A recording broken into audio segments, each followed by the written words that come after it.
Welcome to the team overview session. In this session, we will describe the roles of the groups of professionals that could be involved in delivering solutions. Here we can see a basic foundation team diagram. Representing the business, there would be the business sponsor. For demand and governance, we'd have a product owner. And for development, we'd have a tech lead and a number of developers. These would be the core members of our foundation team. And we can see that the tech lead, because it's such a small team, he may have to do some architecture and some operations as well. So let's go over in a little more detail some of the responsibilities of each of these roles. To start with, the business sponsor should be the top decision-making authority and should be responsible for the business vision, direction, and guidance. The sponsor should participate in the negotiation of all the features, review all of the demos, and participate in steering meetings, because they'll need to help decide on scope prioritization, considering both the strategic and business goals. Beyond the business sponsor, on the business side there may be key users or subject matter experts. They're involved in the definition of the backlog, contributing firsthand experience about their journey and their needs. They also need to attend every demo, so they can give early feedback about the developments made in each iteration. They can evaluate how the project is going and whether the developments achieved are well aligned with their needs and their expectations. Finally, key users are very important during testing, so validation and acceptance activities are important, and their feedback will provide guidance for the next iterations. Now, for each key topic of a solution, a subject matter expert can be selected from the key users, and this will ensure that the representation and the consensus of the end users will be included in the team, and they would become the go-to person for any questions and problems in that area of expertise. Subject matter experts can have a very active role in the project, from requirements to definitions and testing. There's a lot of things that they can do. The product owner is the primary person responsible for the functional solution. Product owners should bridge the business and development team and ensure the alignment between the business's vision and what the project is producing. They need to understand the business impact of the solution and have organizational awareness of the people involved.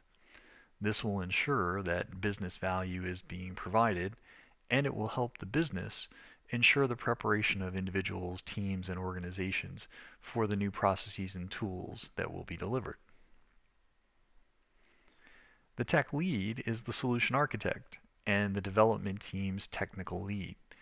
The tech lead is the primary person responsible for the quality of the solution and making sure it's delivered.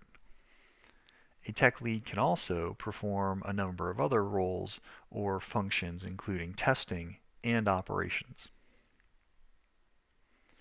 The developers are there to implement the technical solution and perform iteration tests. The development team should follow the existing best practices and implement the solution in a way that's consistent with the architecture defined by the tech lead. So these are the key people involved, but it doesn't end there. There could also be project managers involved. They would be the primary person responsible for customer satisfaction, managing and mitigating risks, and removing the roadblocks and managing the timeline inside of the project itself. There could also be business analysts, and they would be looking to become the end owner of the functional solution. They would need to know the definition of the business processes from the key users. They need to break down those processes into user stories so that we would know what the acceptance criteria could be. And they should facilitate in the prioritization of the backlog and the iteration planning. And at the end of each, they'll be working on the acceptance testing. Speaking of testing, there can be a tester or QA coordinator.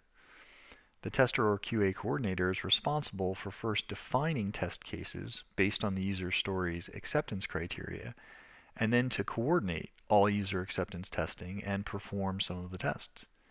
In the end, the QA coordinator is required to ensure that the QA process is successfully completed. Now, that was a team overview of the key players inside of the foundation and the other people who will help throughout the project. Here we see that we've had a foundational team that has grown to the point where the organization needs multiple teams. And we can see three sets of foundational teams working with each business line that needs a particular type of application. And there are extra people now involved in the overall set of deliverables. And that includes a program manager from the demand and governance side to watch over all of the different lines of business and projects that are occurring. There's also a dedicated architect, as well as experts looking at user experience, and then other groups looking at operations. We refer to this larger team as a team that has moved from the foundational phase up to the center of excellence, because there are specialized professionals doing different things, and their level of excellence is going to be higher. So let's talk about the program manager. A program manager should be responsible for the program and its strategy, establishing and monitoring the overall program plan, and that includes timelines, milestones, the resources, and dependencies. Now, the program manager will influence the business, the organization, the program vision, and the strategic goals. And while doing all of this, they'll need to manage the risks and identify any new roadblocks. They'll facilitate delivery team coordination and interaction with other groups within the organization. And they may sometimes need to coordinate between the different delivery teams that are working on different projects. And they'll consolidate a plan and control the budget and all of the overall deliverables. We also have experts. Experts will work closely together with the development team. Most of the time, experts are called upon to address non-functional requirements like security, performance, maybe a complex architecture issue, or user experience or user interface design. Usually experts are not fully allocated members of the development team. They're only brought in for a certain amount of time to focus on the strict piece of functionality that they need to deal with. We would also have operations people that'll handle all of the infrastructure provisioning, and they'll have to understand the IT users and the permissions that they're going to need.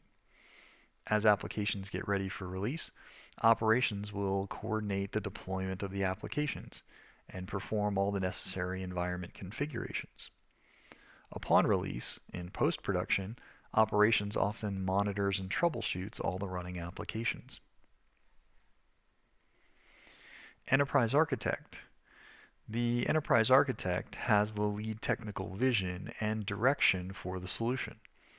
They specify the high-level architecture definition and the constraints, such as the responsibilities or dependencies in between systems, and they need to be followed by the development team. And we could also have IT managers coordinating cross-team dependencies and trying to support the rest of the IT team. So infrastructure changes or availability of different environments, the overall release process, when different parts of the IT environment need to be accessed, they'll be the person that needs to be in charge. When integrations are needed, the IT manager may be responsible to coordinate the delivery of any of the changes for the external system and removing any roadblocks that could occur with that system. They also can be very helpful if things like data migrations or third-party interactions need to be done. They'll have a lot of the information to be able to handle that. So that's it for this session on the team overview. We covered a lot of different people, from a small team focusing directly on a foundation and a single project, to teams that grow into a larger group that turn into a program, where a program manager and several teams, along with experts, are delivering more sets of projects at the same time. So that's it for this session on the team overview. Thanks for watching, and have a great day.